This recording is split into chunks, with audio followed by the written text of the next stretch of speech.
all right. So let's talk about. So apparently, some rumors out there I seen on X. I try to remember to put it on the screen. I was supposed to screenshot it, but I forgot that Pistons are interested in Bradley Beal. You know, and this is no. I'm good. You know, DeMar DeRozan, I was with it, but Bradley Beal, like, nah, you can't come here. I think Bradley Beal coming off a hip injury, he's a really good shooter. You know, but, you know, he's just not proven to be a winning player. But when you started kind of talking about high character guys, too, high character guy, that's the type of guy, you know, even when you talking about him, DeMar DeRozan, you lose Tobias Harris. Those are high character guys to replace Tobias Harris with.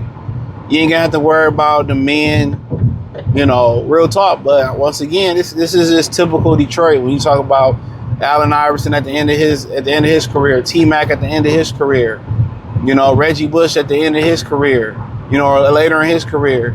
You know, this is the Detroit special, bro.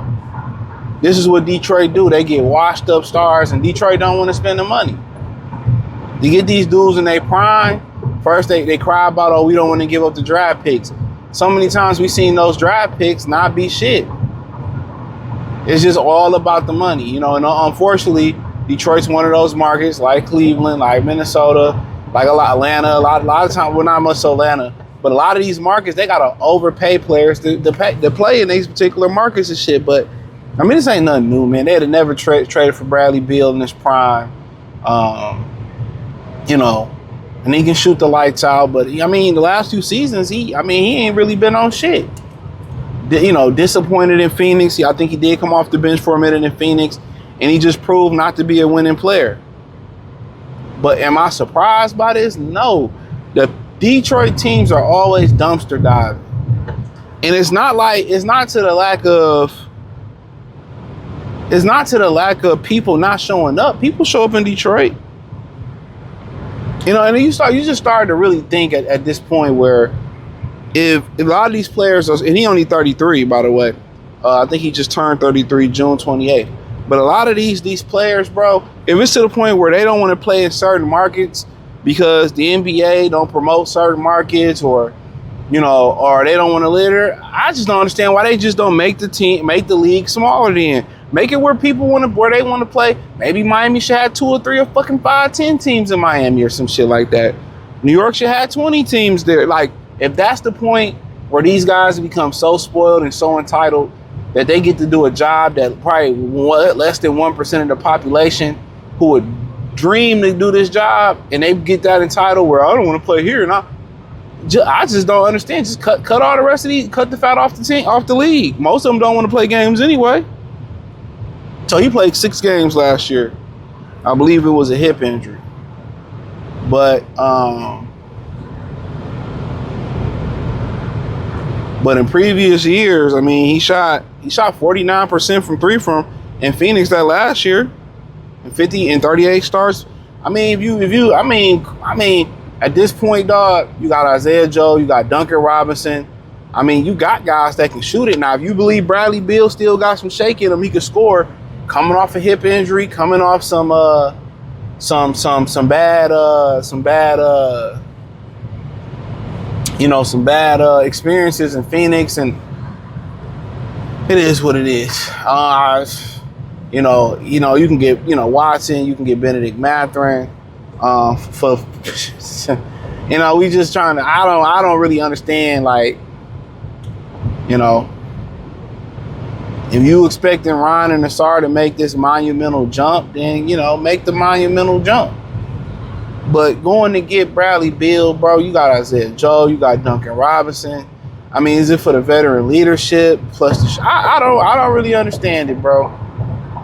I just really don't understand. You give Monty Williams $100 to walk away, but you couldn't make a play for Jaylen Brown. And my thing also was like with the Lions and the Pistons particularly, they don't want to, or they don't like doing things that's controversial. I remember years ago I wanted them to draft, Janoris Jenkins and shit, you know what I mean? And they ain't want to draft him. I think it was Janoris Jenkins, and they ain't want to draft him. I think whoever the corner that went to the St. Louis Rams, I think it was Janoris Jenkins, and they ain't want to draft him and shit. he a problem. And then they still proceeded to end up with Titus Young and a whole bunch of host other. Bro, they don't want to take a risk with character. They don't want to take a risk with cash. Bro, it's Detroit. You know? They would expect nothing less. They got to take some chances, dog. But when they be talking about, well, let's develop within, that's like what OKC did. That's lightning in the bottle, bro. What Detroit is doing is lightning in the bottle, where you don't have to outsource and get a star. And even when OKC did have stars, they got rid of them. They got rid of them because we couldn't afford. If these NBA teams can't afford the players under the salary cap, under the cap restrictions or with the salary cap, bro, should they even be in the league? Should they even be owning the team in the league then? A lot of these owners super duper rich before they even purchase a team. I don't get it. I don't get it. No, but that's just me. That's just me. But Bradley Beal, that is what it is, dog. It is what it is. If you get Bradley Beal and DeMar DeRozan, people was okay. I see DeMar DeRozan. But you get one of them dudes, bro. You better bank on Ron and Asar. Better be hims. They better be hims. They better be hims. They better make a giant leap next year offensively. They better make a giant leap offensively next year. But I'm gonna address, did they get better or worse? I thought they got better, but people just see all these other names and move, they got worse. And it's just like, bro, learn basketball. But ultimately, Bradley Beal, it is what it is. It's classic dumpster diving, treasure trash hunting. It's the Detroit way. It's the Detroit way. That brother need help, but they've been doing that shit for years. When Sue Stafford and Calvin Johnson really needed that oomph, that help, they just like, y'all three, we playing y'all three, y'all figure it out. Wasn't enough to win a championship. Everybody knew it. They ain't want to do more. And the Pistons is right there. They don't want, they want to say, well, we wait on the window to open it, and that's understandable. Because the window's still kind of opening right now. But, bro, you got a chance, man. You got a chance. And you got to take a chance. You got to take a risk. But they be so scared to take these risks, bro. They be so scared to take risks that they just do the safe thing. They don't go for it. They do everything that's safe. And when they go for it, they overpay their own players, the wrong players to stay. And they'll lose. But hey, it is what it is, or it is what it ain't. Check out Detroit Pistons Talk playlist. Thumbs up the video, share the video, subscribe to the channel. Find me on X, Facebook, Kick, Twitch, Instagram, Spotify, Anchor, Cash App, Venmo, PayPal. Appreciate the love and support.